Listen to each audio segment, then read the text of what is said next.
Singular নাউনের শেষে যদি ও থাকে, ওর আগে যদি ভাওয়েল থাকে, তাহলে শুধুমাত্র এস যুক্ত করে প্লুরাল নাম্বার করা হয়। উদাহরণ: রেডিও, শেষে ও এবং তার আগে আই।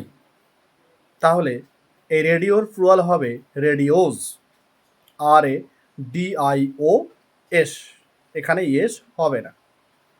ফোলিও, FOLIO, ফোলিও, শেষে ও তার আগে আই অর্থাৎ ভাওয়েল, তাহলে শুধুমাত্র এস যুক্ত করে প্লুরাল হবে ফোলিওজ।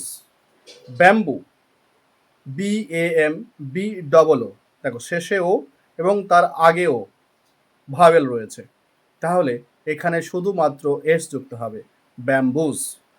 কিন্তু যদি কোনো সিঙ্গুলার নাউনের শেষে ও থাকে এবং তার আগে যদি কনসোনেন্ট থাকে, তাহলে এস যুক্ত না হয়ে ইএস যুক্ত করে প্লুরাল করতে হয়।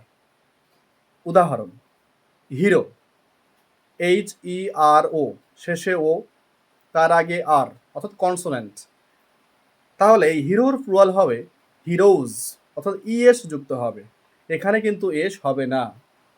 ক্লিয়ার? জিরো, JTRO, তাহলে শেষে ও তার আগে আর, তাহলে এর প্লুরাল হবে জিরোজ, JTROES।